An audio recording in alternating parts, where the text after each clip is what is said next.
Welcome back to The Real Grind, guys. We talk about real estate and coffee. As always, and here, thank you so much for tuning in. But guess what? Do you like data analysis? Data analysis. I enjoy the result. I don't like the process of the data analysis. So today on the show, we're gonna bring a super awesome guest. That's what they do. He analyzes data and he make like how technology to work behind and all that stuff. And how does that correlate with real estate? A lot. And he's gonna be talking today with us about how does that make sense of the real estate world to data analysis, because that's what we do, especially when we underwriting deals. Ooh. But before that, let's get that show started. Let's go. Waking up to success, now we're getting it started. This is the real grind. Everything you've been wanting, building an empire, no question. Talking about real estate, investing, making the millions, no stopping. While we sip on gourmet coffee, the real grind. This is the real grind. Let's go. With over 20 years of experience in the big data analysis and artificial intelligence industry, with a keen eye for detail and meticulously analyze customer requirements, always deliver solutions to their unique needs and preferences. He's a father and a husband and cool, awesome friend of mine. Welcome on the stage, André Mineto. Let's go! Hey, my man. Welcome to The Real Grind, Thank bro. you. Feel special now. Hey, man, being you're you, always special, dude. Just because you're my awesome friend. And like, you know, I always admire you. Since the first time I met you, I felt you kind of weird guy because, you know, the data guys and technology guys, man, they're just a little off. You know what I'm saying? With no offense, bro. You know what? Likewise.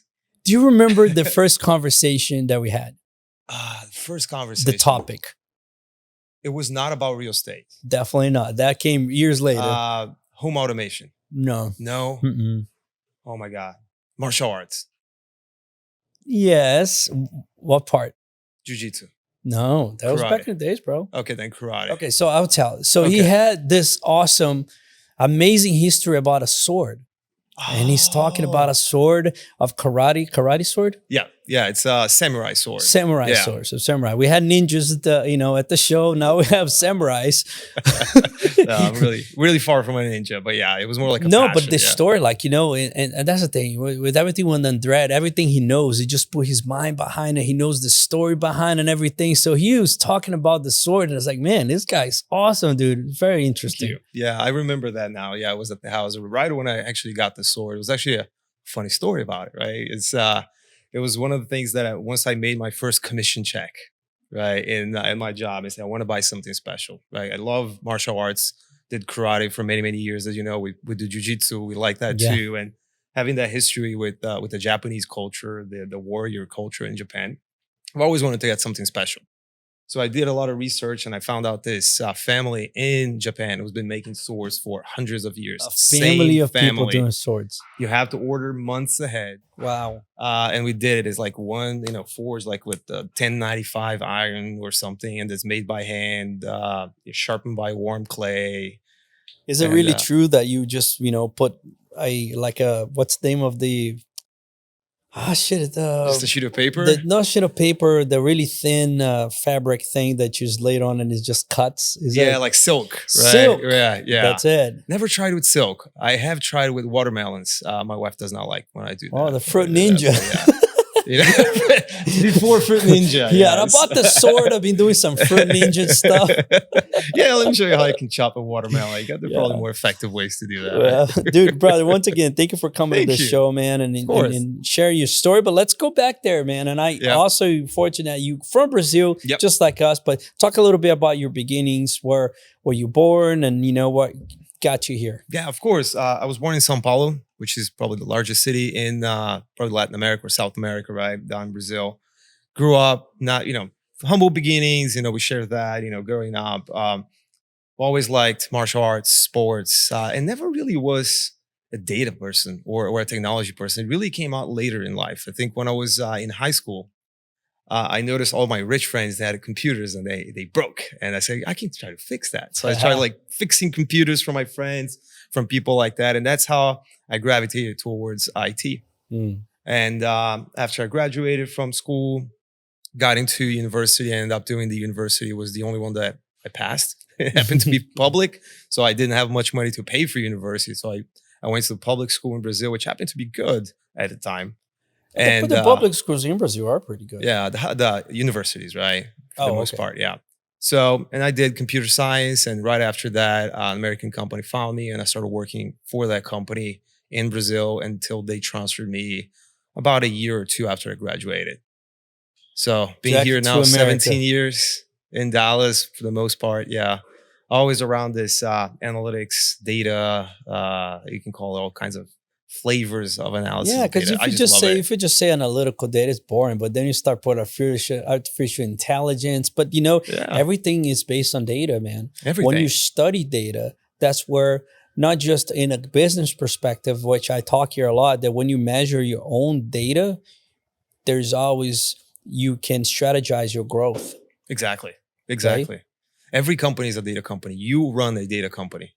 Everybody, it doesn't matter if it's a restaurant franchise, if it's a real estate, if it's a healthcare company, it's a data company. Of course, the number one asset of every company is the people, but the second most important asset is data. Yeah. And no company today will ever survive if you don't use data properly.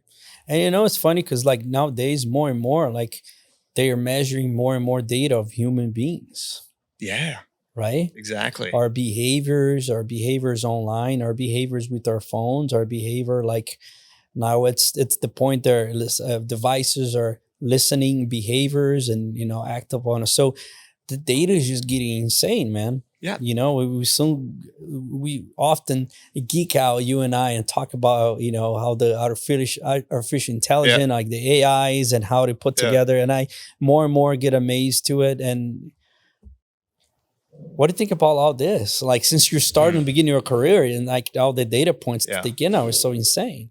I think every year now, human beings generate more data than the entire history before. So last year, I think that we keep saying this for many years in a row. So it just tells you that every year we produce more and more data, right? Your watch is producing data.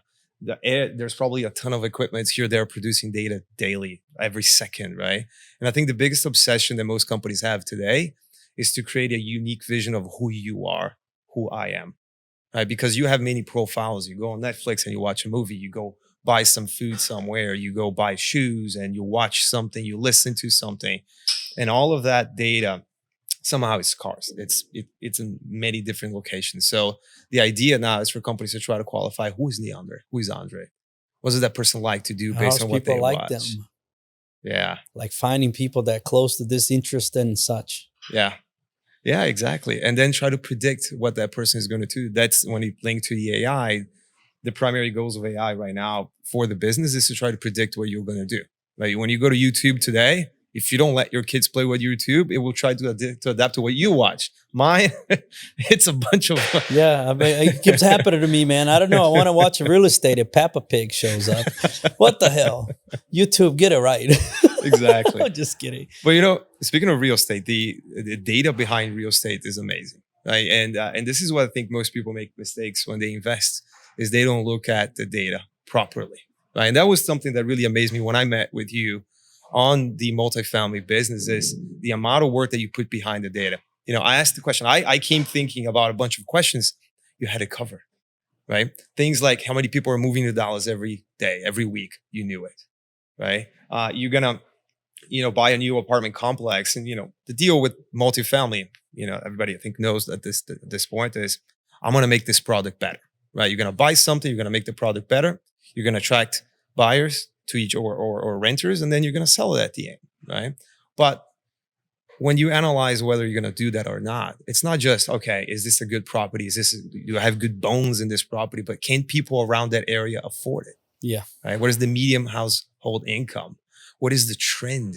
How is it moving? Is it declining? Is it inclining? Look at all these projections around the time. It's not just doing, comps, right? There's a lot more involved. Absolutely. I think you do a really good job about that. Absolutely. No, thank you, man. And definitely we use data points from sources that sometimes we have to pay really expensive price. Yeah. Especially to know, for example, there's one, name of this platform. It's very popular. I'm not going to mention the names, but they're very popular.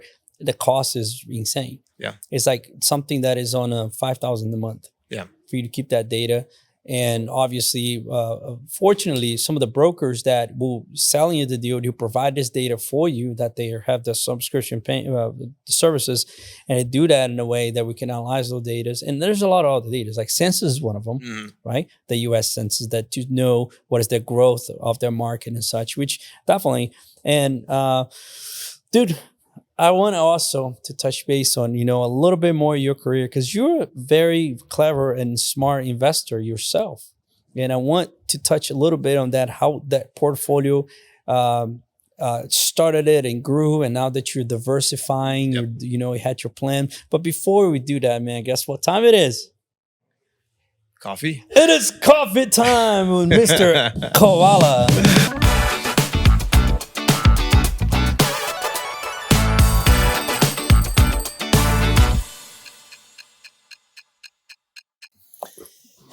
Here we are. Oh, I messed up, Italo. Sorry. you. I know. I've been doing it. I had too much coffee. I right now. No. Well, I haven't had enough, if that makes it better. So Okay. I'll do it. Ooh. You're more than welcome to have ours today.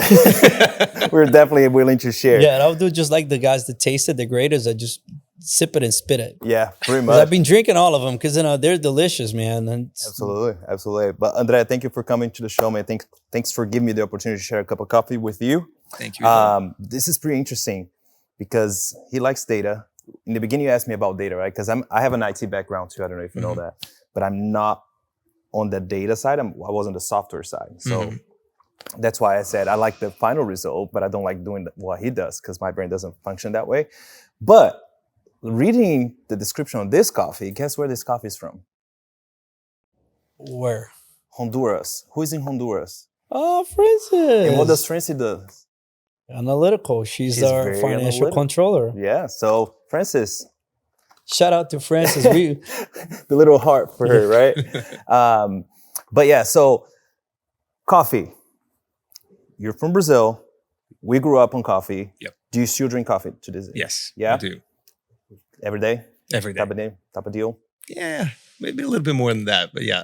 Aspiring to just be one, but yeah. Look at this guy. now second question. I want to ask that. I don't know if you're going to ask that, but I really don't want to lose that momentum. Do it. Now, what type of coffee do you drink every day? It varies. Folgers? No. Well, I love the Nespresso, so I try to buy different No, which is variations of great. Nespresso Great, yeah. for, because one of the biggest differences coming from Brazil to America is the size of your cup of coffee. Right. Right? You go to 100%. Brazil, you drink a little cup of coffee. It's Mhm. espresso. Here is just this big Oh, yeah. jug and mug, which took me a while to get used to, but sometimes now I like it. Really? So yeah, I have to confess, I have my Keurig. Yeah. I do make my 10 ounce, 12 Yeah. ounce cup of coffee. Nespresso is not the same as Keurig. No, Hold it's on not. one second. Very different. Okay. It's one or the other. All right. Although I have sometimes, dropped a shot of espresso. No, but the thing about look, the Keurig actually, and we never talked about this, but it just got to mind. I had a Keurig a long time ago, and they have these capsules that you can pour your own coffee into. Mhm, yeah. Yeah. And if you put the right amount there, it'll be a great cup of coffee because the temperature is awesome. Like if you get a fresh, so you can definitely get some good coffee out of that It too. basically just becomes another brewing method in a way. Right. Yeah. And Nespresso, on the other hand, that's why the capsules are sealed and have even let them pop into it. They said there's some type of Like gas. in oxygen or there. something in there that will preserve the beans. So when Interesting. you just do it, it's almost like you use fresh because that's the thing. Just like wine, when you open and start contact with the oxygen, right? So is when you roast the beans. That's why it has a validation. Ah. Yeah. There's no So oxidation. So when you roast it, you can tell, when is this roasted?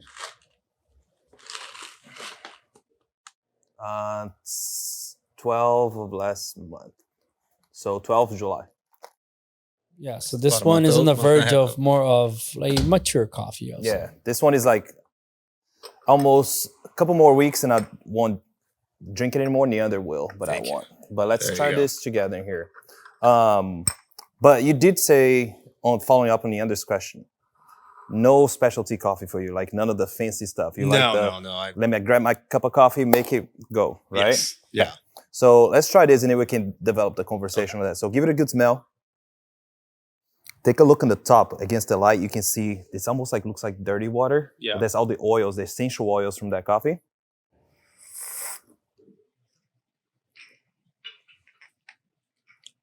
It is good.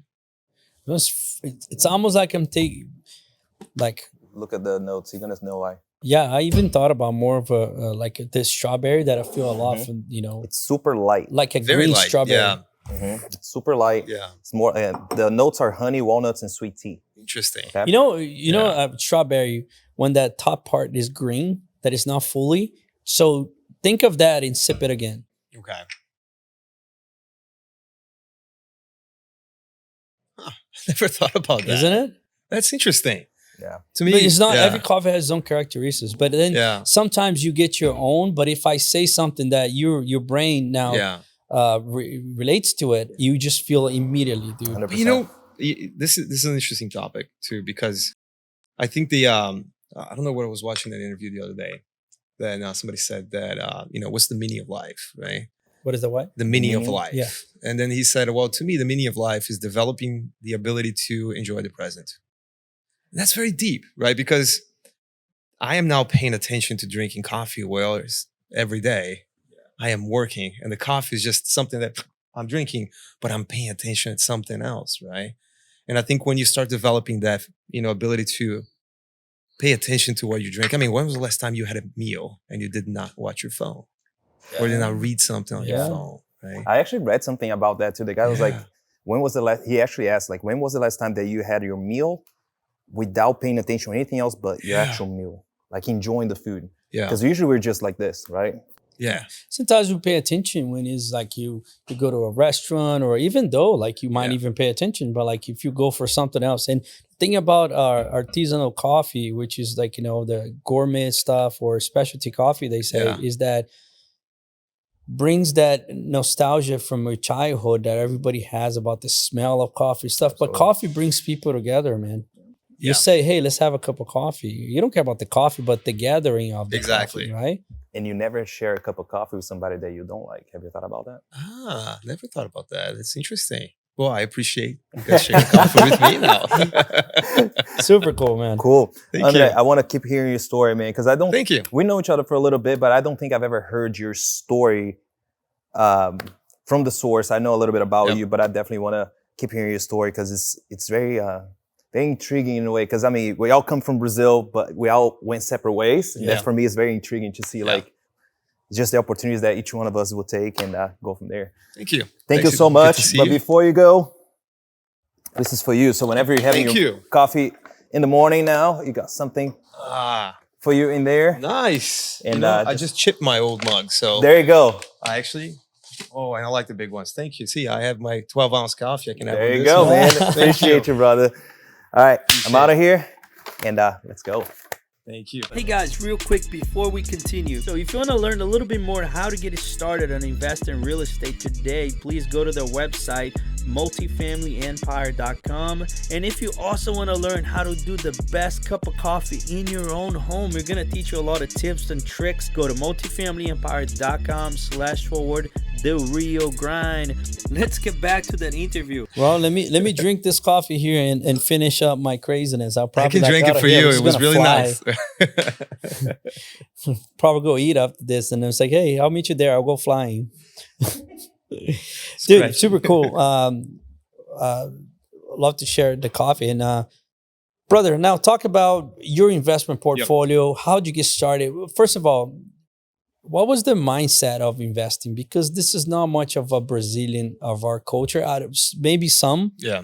but majority of people that I know, especially from humble beginnings as well, we don't have that mindset of and that knowledge, that education of be like, hey, how can I do something for my future, right? So how that switch for you? And It's interesting. Growing up, I never really had any, family members that were investing, right? There's not something you can watch and see for yourself. In fact, I think I couldn't understand what taxes are until I was much older in life and kids. But No, I think as really- you start getting it was more listening to other people, right? I think we are a collection of our experiences, and I think that you probably have 2 or 3 or 4 people that marked your life that you probably thank them for being here today. and I have mine. Everybody has them, right? And I think some of them were people that were really sound investors, and I didn't listen to them in the beginning. And I think my investing stories came with a lot of mistakes. Some things that went really well, but I think it was luck too. But I think that if I could remember one thing that really changed my mind is just keep it simple. I think sometimes people think, hey, in order for me to make money, I need to come up with something inventive. It has to be something that nobody ever thought about, or I have to invest in this brand new company that is doing something that is really cool, kind of like pre-IPO and put money in there. But that's super risky. Yeah. Very risky. Of course, some of them will blow and you're going to make money. I have made money on that one too. But it's luck to an extent. You can analyze the data 5 ways till Sunday, but at the end of the day, there's a lot of other aspects that may change how things work, right? Now, when you think about basic things, investing in basic things, that's what changed me. That's why on my investment strategy, moving more to like real estate, right? Think about real estate. It is one of the most fundamental things that you're going to do in your life. It goes back to the beginning of civilization, right? You have your family, you have your tribe, you need 2 things. You need food and shelter. Yeah. Shelter is real estate. Everybody needs real estate, right? Doesn't matter what walk of life you come from, right? Your wealth, your political inclination, where you live, your gender, doesn't matter. It's not a divisive thing, right? It's something that includes everybody, and everybody needs real estate. Everybody needs a place to live. And in investment, the same thing. I have people making a lot of money on nail salons, restaurants, things that whoa, but do I need to come up with something new? You just pick up something that is good, that is proven, make it better. Right? I'm a big believer in building a better product instead of reinventing something. And I know you think about that really well. You always tell me that you like to be good in 1 or 2 things and be really good at that. That's the end of today. I could say that I didn't used to be this guy. I used to put my hands on everything I found, and I needed the challenge, and I needed to try to fix everything, try to fix everybody, help everybody, do everything. You know what I'm saying? And like, I will end up selling myself short sometimes. Yep, exactly. And I think the biggest advice I've ever gotten into with investing is there's no such thing as easy money. There's no such thing as, you're going to double next month. Or it's going to be 40% a year. It could, right? You could win the lottery. Yeah, but you could go to one machine in a casino and hit jackpot. But that's the thing, man. You can, right? Yeah. But majority, and you're talking about now investment, which is a total different thing. You have to, there's not such an easy thing. If it's too easy to be true, it probably is a scam. Yes. And you have to think about long term. If you need the money next year, you shouldn't be investing. If you need the money next week, you should be investing. You should use that money for it. So how was your first type of investment? What was it and how was it? So, well, actually, my first investment was in real estate. That was my biggest money that I made. In the beginning, it was the house I bought, right? We bought a house in Frisco. It really grew after, 4 or 5 years, it doubled. So that was kind of like the kickstart, like, okay, now I can use this money for something else, right? And I think shortly after that, I started investing on technology companies. And I worked for one. I've always worked for technology companies. I believe with my heart on them. But it is hard to invest in technology companies because you're not in control and you don't know what other things can happen to the market. It's very susceptible to major events in life. And I did lose money, tremendous amount of money by investing in certain technology companies that didn't do well, right? And I probably should have used data a little bit more. I did work for a small startup in between company that I work for now and the big company prior. And I learned a lot about it, right? That's the time that I actually lived in California. I met a lot with the leadership, and they told me a lot about what it is to be a real startup with like 50 people, getting money, funding, and I saw all the risks involved in those. And it's tough. It's tough. I think technology is a great field for you to work, make your money, and have a profession. But in terms of investment, for me, I go on the safe side. Yeah. Because a lot of technology companies, man, unless it's a necessity kind of technology that people really relied on that for a living, which there is, but it's less. But I don't know. Depending on the tech company is going to be something that you probably don't need and you have to rely on the trend or something. Now, imagine the world without Uber and you know what I'm saying? saw the Yeah. world without Netflix or streaming or in general. So now it became one of those things, right? Those big, Yeah. massive companies. But a startup for a company, you know, it's tough, man. It is. It is. I am not that type of investor. Yeah. I'm scared as crap of that stuff. I think we talked about this. I rather get a long-term capital gain. Yeah. Right, for sure.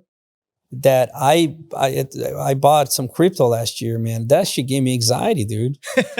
We talked about that. That crypto, in my opinion, is not an investment But strategy. well, but it could be. Yeah. It is not. It's the same thing with stockyard. There's the Yeah. stockyard. It could be an investment too, right? You know, you go to It's Fort the Worth. same thing with you the know, stock market because, you know, that could be, for example, if you buy a Tesla stock Yeah. today, right? Go Mr. Musk there and say some crap ass thing or Yeah. do some, and then you stock. And let's say that Yeah. you're planning to retire or to use that capital Uh-huh. this month, and then you're counting for stocks are going out. Something an incident happens, and Yeah. now it tanks, right? The risk of that is just I found like Yeah. unnecessary, man. I mean, True. I'm not saying anything different. My wife made a lot of money of some stocks on the long term, nothing on the short term, obviously the Yeah. long term. And I know some people made a killing, but it's just the anxiety for me, knowing what I know today and know how to make my money in another avenue. Uh-huh. That's why I'm speaking from today with the experience. But So it's true. Most people they get anxious with the fluctuations in price, especially with technology stocks. But the way I'd say is you got to imagine that the stock ticker. Imagine if it's a person. Have you ever walked a dog on the beach, right? You're walking a dog and the dog's going left and right, left and right, left and right, left and right, right? So when you look at stock tick, when you look at those ups and downs, you're watching the dog. Don't watch the dog, watch the man, where the man is taking you, right? Where is the trend going? the dog can take you aside too, bro. Depends the size of the dog. Depends yeah. on the- But you But no, understand. So sure, you're going. You're going appreciate where the the person analogy, is though. It's really going, cool. because that gives you a better direction. Mhm. Don't look at just the trend. Look at moving averages. Look at it Yeah. over year comparisons. But again, you know, stock market is tough. It is not the safest place to invest. Of course, from a diversification perspective, Yeah. you should keep some, right? But always looking in the long term. No, Long term.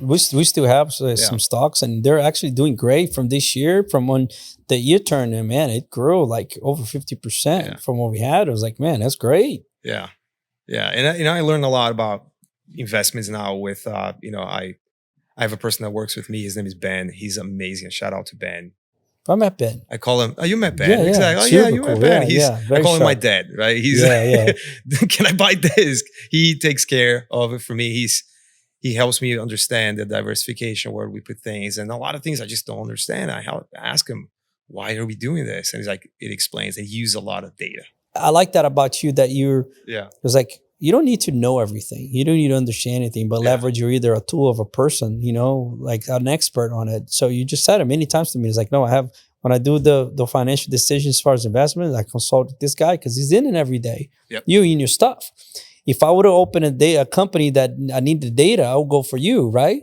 Yeah. Right. And then vice versa. So everyone's telling a few instead of you trying to learn everything, we leverage other people's skill set. Exactly. It's I think life is accumulation of metadata, not data. So you know where things are to get the data, not where the actual data is. Because otherwise your brain is finite. Yeah. You only have That a used space. that used to bother me, man. Yeah. Not to know everything, like not to people ask me a question, especially in the beginning of this industry that I'm at now. A lot of my joy are very new to me, Yeah. right? Obviously, we learn a lot, lessons learned from doing it, but I have a lot of mentors. But I was afraid that if somebody would ask me a question, I didn't know how to answer, and I break that barrier now. That's okay. I know who can answer. I can make a phone Very call. true. I can.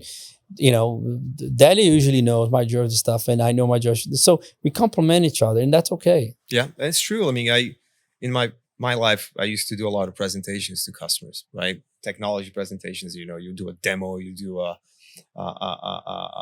lab, and you're going to run a bunch of people that are probably much smarter than you are, Mhm. and they'll ask questions, and if you try to dance around the answer and go left, right, you lose credibility immediately. But the second you say, you know what, I don't know that, let me write it down, and I'll get back to you. that's when you bring credibility and trust, because they know that you're not going to BS that person. You know, Yeah. they're going to answer truthfully Legit. if they Means need. you got a right? pair of balls. Yeah, you gotta be humble, Yeah. right? But confident. Confident for It's sure. a balance. Yeah, absolutely. And what is your forecast now, brother, for your portfolio, for investments, for Diversification. diversification? Thank you very much. Yeah. For diversification and stuff Yeah. like that. I know that now you're investing in real estate now. What was that like for you? And share a little bit of what's your 5-year outcome. I think it's very straightforward. There's no where is it going to come from? It's you can see the variables in front of you, Mm-hmm. so you can quickly see if something's pivotally left or right, and you can adjust. As far as my strategy now, I am increasing the portfolio in real estate. I do want to increase right now. Percent wise, I don't know where I'm going to be landing. Ben, he knows, but what I can tell you is I actually am pushing for more of a percentage that Ben was originally planning with me. So, but it's going up, and not just the multifamily, but any type of investments around real estate. You and I talked about a couple of other options, right? Buying certain areas, revamping, making it better. I think that is something that I want to use, invest my time and my energy moving forward. But yeah, I will increase real estate, Ben. True. And there's actually some people came on the show. We interview a few people that do notes. You know what that is? No. Buying notes is like you're becoming the lender. You're buying mortgages, yeah, right? I think it's yeah. Yeah, and super cool. Very interesting concept. I myself, Dad and I were talking about getting to know for diversification too. Yeah. Like, a lot of our money now, our wealth, it's all over the place. 90% is real estate. Yeah. Not much diversified. Yeah. Right. It's diversified through the business, Yeah. somewhat through the business, but like as far as just a passive investment, right? Mm-hmm. So I want to diversify it also. Our money. We're about to sell probably beginning of next year a property, and we have a lot of massive, capital gains, and we have to deploy some of that cash. I don't want to be sitting in the bank and.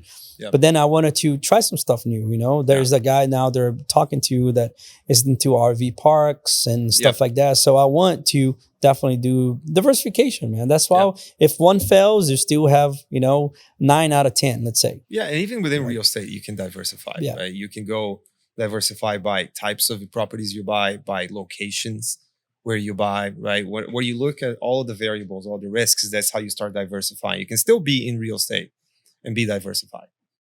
Right.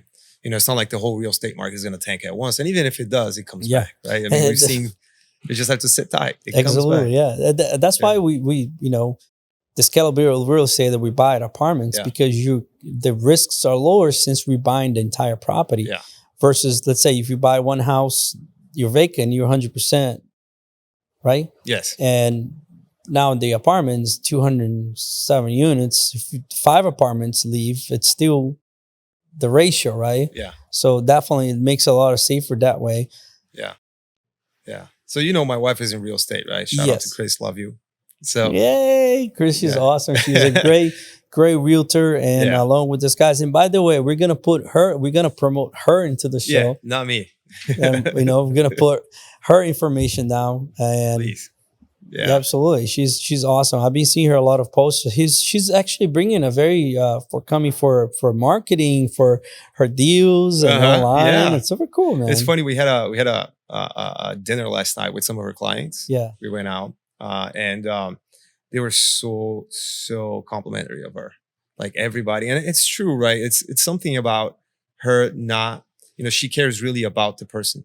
Like she deals a lot of relocations, people coming from other states to Texas, and certain realtors will just push for, go buy a house, go buy a house. Mm-hmm. She won't do that. You know what? This is the place you want to go. Why don't you rent? See if you like it. I'll help you, right?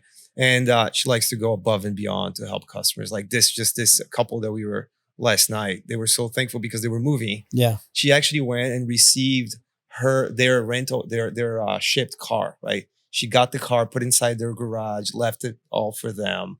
So when they came, the car was already there, right? Because they shipped the car. It's something not most people do. And they were super thankful because they're coming to a place where they don't know anybody, right? Having somebody that can help them get together, get situated. Exactly. A lot of people come from other countries, right? Yeah, and then all the success coming from, man, from how much are you adding value? Yeah. Right? It's not just a transaction, it's you adding value. Yeah. And that goes long ways in business, man, for sure. But bro, before we get going here, the audience would like to know a little bit more about you, man. So this is the Spilling the Beans with Andre Minetto. Right. Let's go.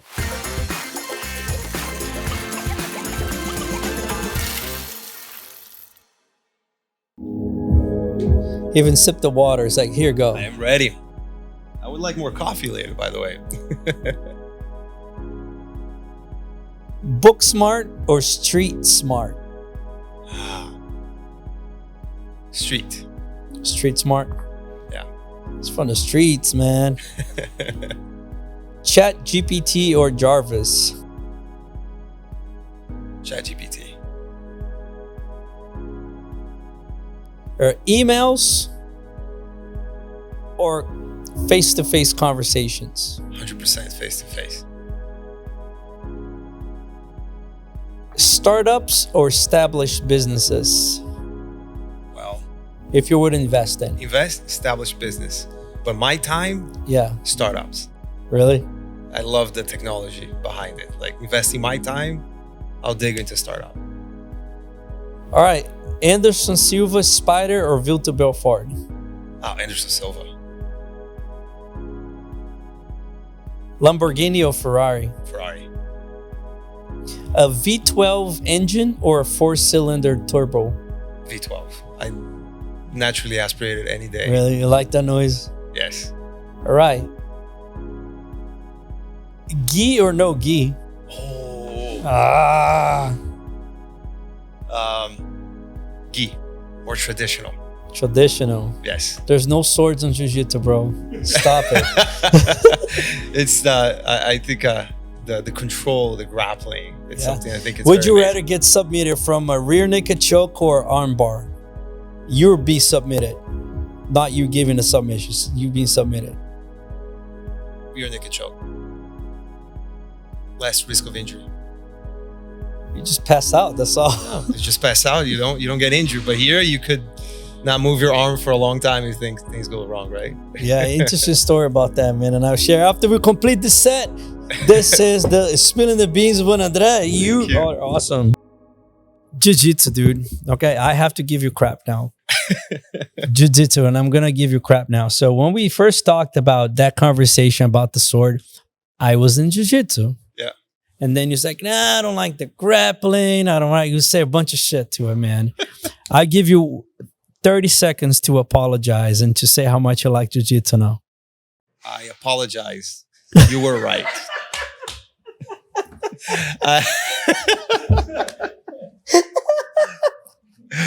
But mostly because we've rolled already once. We were fucking drunk, man. It was like playing poker and stuff. Let's go roll. We went on the grass, on synthetic grass. I got next day, 2 a.m. next day, I was like, man, my arm hurts, and I looked like it was burned from the grass, and I was like, God dang it, dude. But you're right. I think that I did karate for many years, and that's what I liked, right? And back then, back in Brazil, the jiu-jitsu folks, they were a little bit like, they were like messing with us. They were like the rich snob kids. So I had this grudge with jiu-jitsu, which is very unfounded. So just recently, until my son Victor started an academy, CJJF in Frisco, by the way. He started first? Yeah, he started first. Yeah. And I started watching him. It's like, you know what? I started first, like, I'm going to support him. I'm going to do it too. Say, if I'm asking you to do something, I'm going to do it too. And I fell in love, and I'm just That's great, man. I'm fascinated by it. It's the mental aspect of jiu-jitsu is fascinating, right? Because anybody can use strength to do anything, right? But when you find a way to submit or to sweep somebody that is stronger than you, faster than you, heavier than you, you get a rush, like, oh, it's nice and it's effortless. By technique. The technique, which I still have to work a lot, but right. I love it. I'm trying to practice as much as possible. Yeah. And like I said, the mentor for me is really at the time I was going through some just like really anger inside of me. I was a very explosive guy, you know, probably inherited this from my father, but it just taught me a lot how to really burn that energy there and being submitted. And that word submission, it can means various things to different people, but like submission, it teaches you, you know what I mean? That you, if you don't, just like the dogs, right? They're submitted by the alpha, but every dog is going to fight for the alpha. True. They're born in them. Yeah. So every dog, or some moments born, they're going to fight for that position. Yeah. Right. So unless you get into that position, then you're going to be submitted to the alpha. Right. So that taught me just a perspective, man. It's really interesting analysis. Yeah. And for the fact that also jiu-jitsu, like you said, involving a lot of you know, of the technical side that, you know, you figure, I'm not a big figure guy, right? But being able to leverage, you know, and do like people there. I remember this cop one time came into our gym. He was a police officer, buff, big guy, man. He was getting his ass whooped by me, by girls. And he was so frustrated that he would scream like, ah, he was so pissed, like, because like he couldn't do leverage because automatic you see a big guy, you already think that, you know, but that doesn't mean anything. No. Especially in the jiu-jitsu world, right? It doesn't. So it's that's very beautiful, the art. It is extremely humbling, right? And I think there's a correlation. We were talking about military, you know, folks that went to the military right before the show, right?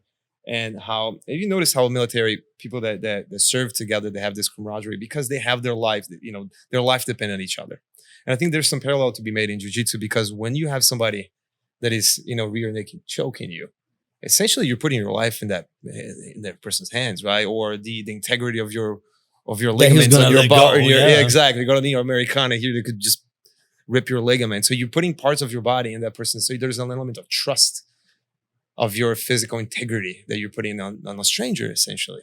And it's vice versa. And you create this camaraderie, right? It just truly, it becomes a family when you practice. Yeah. It was the best times of my life, dude. I had a call of a community, you know, we did stuff together and we, you know, helped each other. So it was great. Fortunately, I'm not as active as I wanted to be, but I definitely want to come back to, you know, that definitely a very good culture. 6 a.m. So class. when shit, man, 6 a.m. to get my ass whooped every day, that's encouraging. I'm kidding. But I was very happy to know that you were doing jiu-jitsu and how, you know, and everything that you do, just put your mind to it and you're just so dedicated to it, man. Do it. You gotta do it. Brother, I'm a big fan, man. Thank you so much. I really admire you as a friend. Thank you for the friendship. But before I let you go, man, I want you to, obviously, for where you are today and your success, if you could look it back and give yourself some advice, what would you have to say? I'll look back and say, Andre, think about the simple things in life first. Think about enjoying the present and not just thinking about the future, tomorrow, the next earnings, the next gains, and always looking at the next day because it's like a game, right? You're running. When you hit, you already look at the next one. You never enjoyed the path that takes you there, the journey, ability to enjoy the journey. I think I spent a lot of times in my life looking at the destination.